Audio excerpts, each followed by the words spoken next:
Hey guys, how's it going? It's Douglas here at Drown Boy Cosplay, and today I'm going to be showing you how to strap this mask using a bra.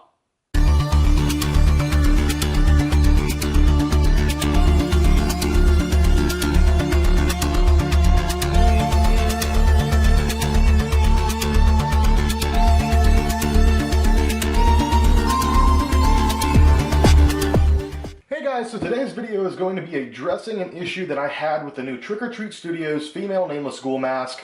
If you guys haven't seen my review on this mask, I strongly suggest you go watch that first. So for those of you who own them, you've already seen this, but for those of you who don't, you probably haven't unless you've seen the video. But here's a closer look inside.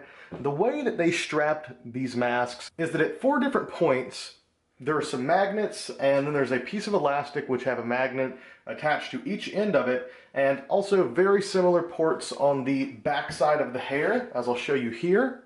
So there's a few different issues here. Number one is the magnets are not really strong enough just to grab onto the other magnets, so it's just a very weak attraction in general, which is a sketchy thing when you're looking at these magnets are the only thing that's really holding the entire mask on your head, and most people don't trust it even to be worn. I wouldn't trust it really for anything outside of maybe doing some photography, but as far as wearing it around to conventions or concerts, absolutely not.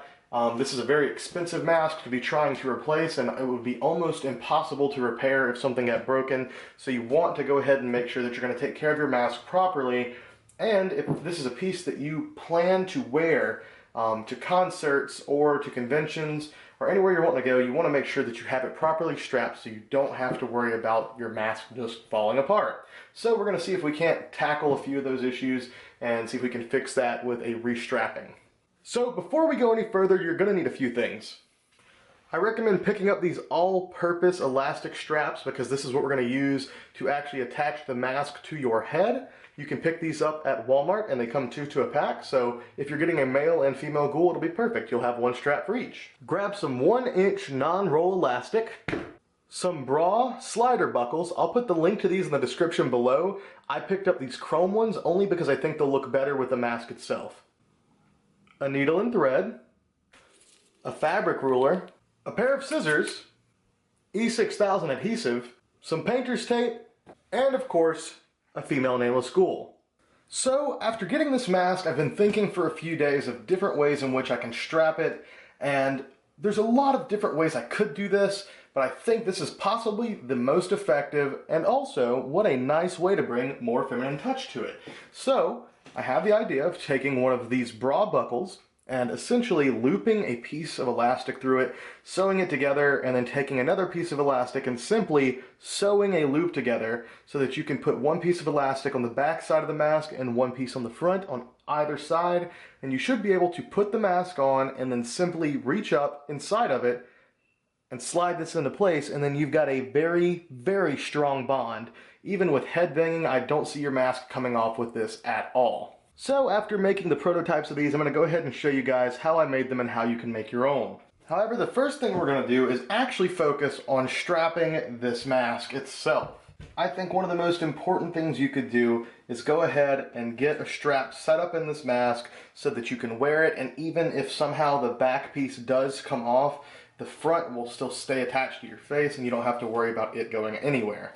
To fix this, all we're going to need is one of the Velcro straps that I showed you earlier in the E6000. Essentially, all we're going to be doing is taking the mask, gently laying it face down, and then we're going to take E6000 and draw a straight line on the inside of the mask right above the eyebrows, and you'll simply take the strap and press it along the inside of your mask where your glue is and let it sit. So next up, we're going to start working on our straps. So you'll just want to measure out 4 pieces of 5-inch elastic. Okay, now that you have your 4 5-inch straps, put 2 of them aside. We'll be needing those later, and you'll need 2 now. And for 2 of these, take a 1-inch bra slider, simply slide it onto the elastic, fold it over, then take a needle and thread and stitch it together. You'll want to make 2 of these. For your other 2 straps, it will really be as simple as folding it over and stitching it together. Now by doing this, you've created a loop in which it can be received by the slider buckle. Now after you've finished your 2 loops and 2 sliders, you're going to want to go ahead, put those aside, grab the back part of the Nameless Ghoul mask, turn it over, and remove these annoying little straps. Now realistically, we could strap these almost any way we want, but the way that I think is going to be the best is to take the loops and you're essentially going to glue those right around the same area as the magnets. You can actually go through and remove the magnets if you want, or you could just glue them in a similar area. Just make sure that where you're going to put your hook side on the front of the mask will line up where it will be on the inside of the mask. So for me, I'm going to essentially just use these magnets as indicators, and I'm going to attach these just to the bottom on the sides, only on the bottom two sides. The top we're actually going to try and connect permanently so that you can essentially hinge the mask apart and slide it over your head and then place it and take the two buckle sides at the bottom and just clip those together, and it'll just kind of be removed the same way. But the mask will essentially become one piece after this. Alright guys, and the next thing I did was take all the straps and kind of glue them in place. I made sure everything would line up first, put the E6000 down, and then just put some painter's tape over the straps to kind of hold them in place while they cure. And you're going to want to wait about 24 hours once you've got all these set, just to make sure that bond is nice and strong. And then afterwards we'll come back, remove all that tape, and see if everything's holding well, and if it's not, we'll apply some more glue, and if it is, then we'll move on to the next step. Okay guys, so a lot of the steps now are mostly just waiting on glue to dry. However, it's been over 24 hours, I've let this thing set before I put it on my face, and I've tried it on, and this strap does work very well. You can actually wear the mask just one piece essentially by itself, just by putting it on and then pulling your strapping and velcroing it on. Now for the next step, we're going to be essentially making this mask one whole piece. It'll never be two pieces again. This little bit of elastic should connect these two on top. So what I have in mind is that we're going to fit the mask back together, turn it on its face, and then we'll put some E6000 on these straps and press them to the top of the inside up here and tape them, and then pretty much just sit another 24 hours and let it cure. We're going to go ahead and see about gluing that in position now, and after that it is just playing another round of the waiting game. Hey guys, how's it going? It's Douglas and Jen here, and we have let the mask sit for over 24 hours. It's actually been a couple of days since I applied the straps. Just wanted to make sure that it was all properly aired out. That way it'll be safe to wear. And I'm just going to go ahead and demonstrate for you guys how you can put this mask on. So the mask will essentially function as one piece now, since the top has elastic straps. So it will unhinge like so. So then normally you would just put your face into it and then put the strap on.